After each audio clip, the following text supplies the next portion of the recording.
हमारे देश भारत में नारी शक्ति यानी ऐसी ऐसी वीरांगनाएं हुई हैं जिन्होंने युद्ध में पुरुषों के दांत खट्टे किए, जैसे झांसी की रानी लक्ष्मीबाई, झलकारी बाई, कान्हा, मुंद्रा, अवंतीबाई और अनेक ऐसी वीरांगनाएं।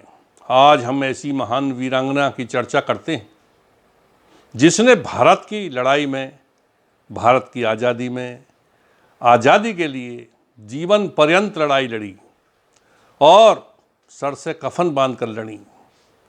वो महान वीरांगना थी दुर्गा भाभी, जो क्रांतिकारियों की जीवन भर ढाल बनकर रहीं। दुर्गा भाभी का जन्म 7 अक्टूबर 1907 को इलाहाबाद में हुआ था। इनकी माता का यमुना नाम था और पिता का नाम बिहारी भट्ट था। 12 वर्ष की आयु में इनका विवाह कर दिया गया।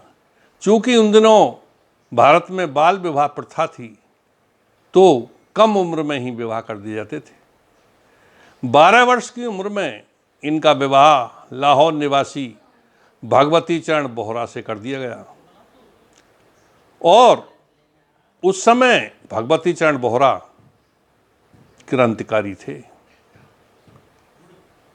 दुर्गा भाभी को जब ये पता चला कि मेरा पति क्रांतिकारी है, तब इन्होंने इस बात का ज़्यादा बुरा नहीं माना और उनका साथ दिया और कहा कि देश हमारा आज़ाद होना चाहिए, हम गुलाम क्यों रहें, जब देश हमारा तो राज्य हम ही करें।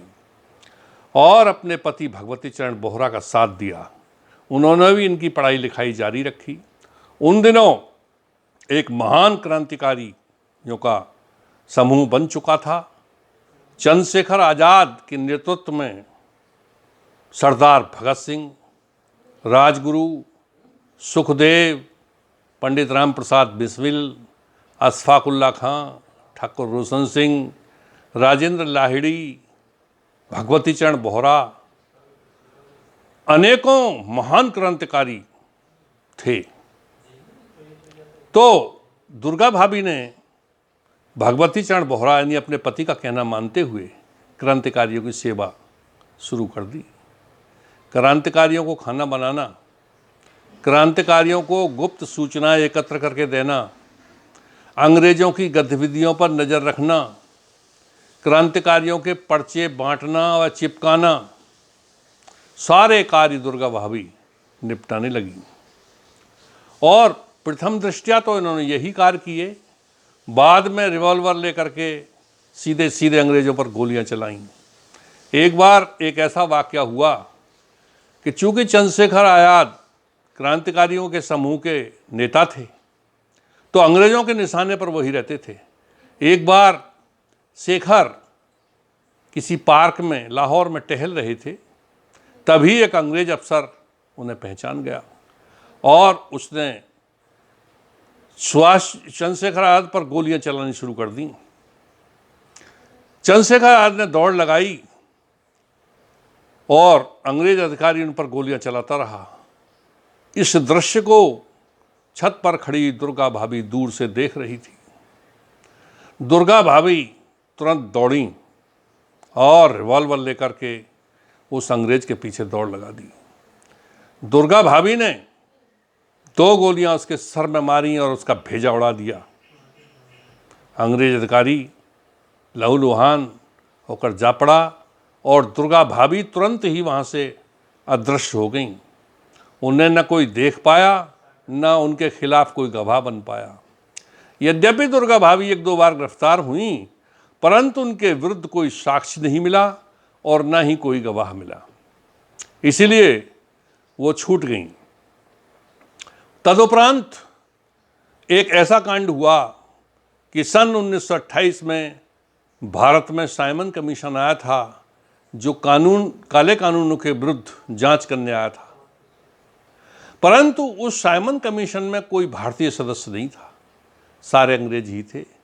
यानी कि वो एक लीपापोती अंग्रेजों की थी। वास्तविकता को न ला करके एक लीपापोती करना ही उस साइमन कमीशन का उद्देश्य था। इसीलिए गांधी जी के नेतृत्व में पूरे देश में उसका विरोध किया गया। दिल्ली में गांधी जी विरोध कर रहे थे, लखनऊ में विरोध कर रहे थे पंडित गोविंद बल्लभ पंत, जवाहरलाल नेहरू, लाहौर में साइमन कमीशन का विरोध कर रहे थे पंजाब केसरी लाला लाजपत राय। लाजपत राय भी महान देशभक्त और बड़े क्रांतिकारी थे। लाजपत राय एक जुलूस लेकर के उसका साइमन कमीशन का विरोध करने आगे आगे चल रहे थे। तभी सैंडर्स नाम के पुलिस कप्तान ने उनका लाठियों से सर फोड़ दिया और कुछ समय उपरांत लाला लाजपत राय की मृत्यु हो गई। लाला लाजपत राय की मृत्यु होते ही भगत सिंह, राजगुरु, चंद्रशेखर आजाद, इन सभी क्रांतिकारियों का खून खौल उठा। उन्होंने कहा खून का बदला खून से लेंगे। और एक दिन चंद्रशेखर आजाद के नेतृत्व में भगत सिंह, राजगुरु और सुखदेव ने लाहौर में ही घर दफ्तर से निकलते ही पुलिस कप्तान सैंडर्स की हत्या कर दी, उसका भेजा उड़ा दिया। कुछ समय बाद भेजा उड़ा दिया, उसके बाद पुलिस में अलर्ट हो गया, पूरे देश में हाहाकार मच गया। इतनी बड़ी अंग्रेज़ों की हत्या हो जाना मामूली बात नहीं थी। चारों ओर नाकेबंदी कर ली गई, लाहौर को घेर लिया गया और सील कर दिया गया। ऐसे में उन चारों की जान बचाने के लिए एक महान क्रांतिकारी वीरांगना उदित हुई, दुर्गा भाभी। दुर्गा भाभी ने कहा कि भाइयों घबराओ नहीं, मैं मैम का रूप धारण करती हूँ और भगत सिंह आप एक अंग्रेज साहब बन जाओ। चंद्रशेखर आजाद को मथुरा का पंडा बनाया गया और सुखदेव को पंडा का शिष्य बनाया गया। राजगुरु को भगत सिंह का अर्दली बनाया गया और एक बढ़िया अमेरिकन चमचमाती हुई कार से वो लाहौर स्टेशन पर गए और प्रथम श्रेणी के कूपे में चढ़ गए। कोई शक न कर सके, दुर्गा भाभी ने अपने बाल भी बाब कट करा लिए थे। एक विद्वान लेखक ने कहा है कि पत्नी भगवती बोहरा की दुर्गा भाभी कहलाती थी। क्रांतिवीरों पर आए संकट तो तुरंत ढाल बन जाती थी। संकट रूपी बादल मंडराएं तो तुरंत पवन बन जाती थी और संकट रूपी मेघों को झोंके के संग उड़ाती थी। अर्थात वो चारों दुर्गा भाभी ने साफ निकाल दिए और उनके कलकत्ता पहुंचने पर भगवती चरण बोहरा ने उनका स्वागत किया और दुर्गा से कहा कि दुर्गा, तुमने मेरे भाइयों के प्राण बचाकर मुझ पर बहुत बड़ा एहसान किया है। आज तुम मेरी वास्तविक पत्नी बनी हो। और क्रांतिकारियों के मन में भी बहुत श्रद्धा रहती थी। परंतु कुछ समय बाद चंद्रशेखर आजाद तो फरार ही रहे, भगत सिंह, राजगुरु, सुखदेव गिरफ्तार हो गए। तब क्रांतिकारियों ने एक नई योजना बनाई कि लाहौर जेल से जैसे ही पेशी के लिए ये सारे लोग जाएं और जेल से बाहर निकलें, उसी समय पुलिस पर बम धमाके किए जाएं और भगत सिंह को छुड़ा लिया जाए। इस कार्य के लिए सुखदेव ने एक बड़ा ही विनाशकारी और बड़ा बम बनाया था।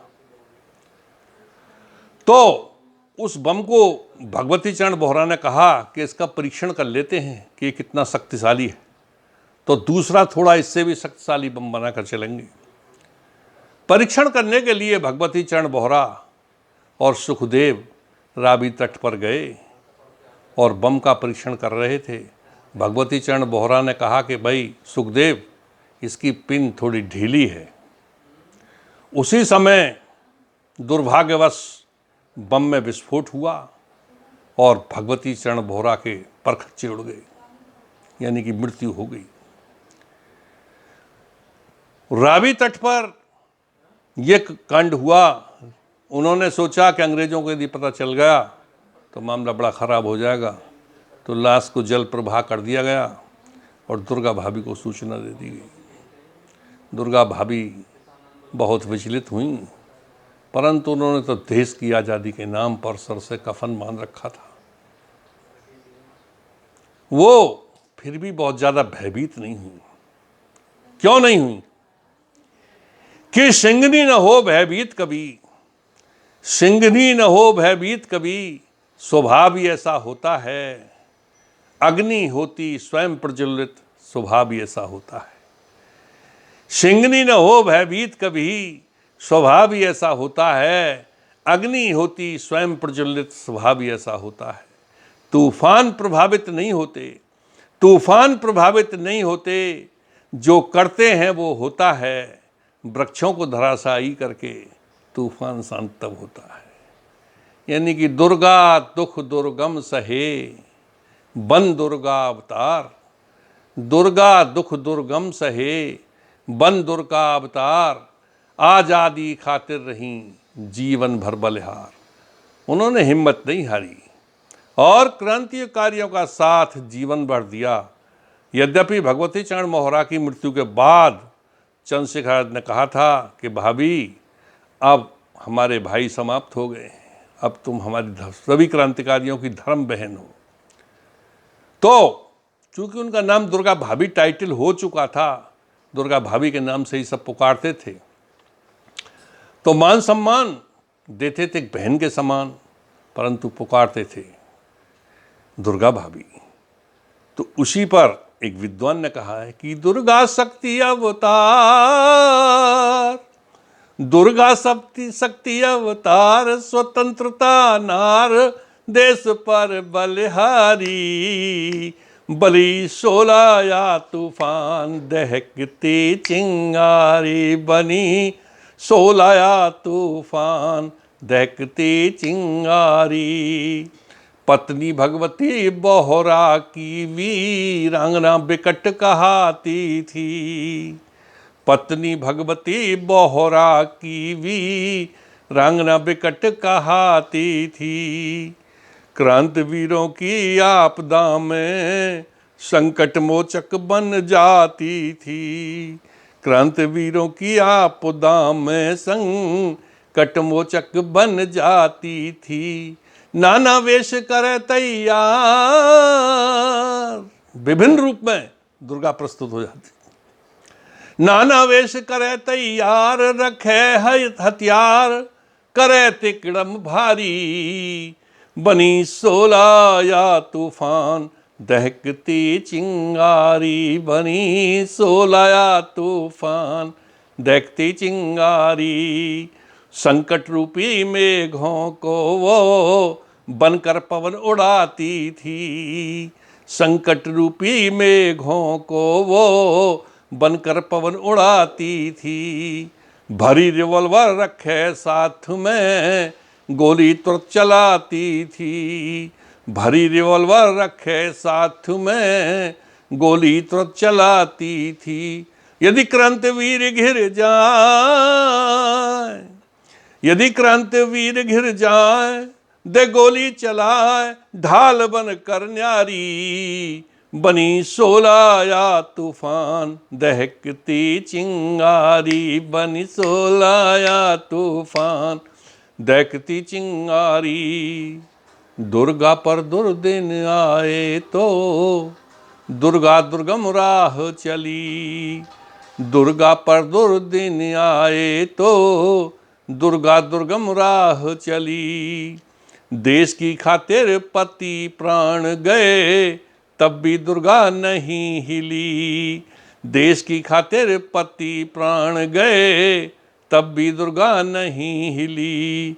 संकट झेले अति अपार, संकट झेले अति अपार, न मानी हार देश पर बलिहारी। बनी शोला या तूफान दहकती चिंगारी, बनी शोला या तूफान दहकती चिंगारी। भारत माँ की खातिर दुर्गा कफन को सर से बांध लिया। भारत माँ की खातिर दुर्गा कफन को सर से बांध लिया। आजादी तक लड़ी लड़ाई, क्रांतिवीरों का साथ दिया। आजादी तक लड़ी लड़ाई, क्रांतिवीरों का साथ दिया। जब देश हुआ आजाद, तब देश हुआ, जब देश हुआ आजाद, हुई आबाद स्वतंत्रता की नारी, बनी शोला या तूफान दहकती चिंगारी, बनी शोला या तूफान दहकती चिंगारी। जय दुर्गा, जय हिंद, जय भारत।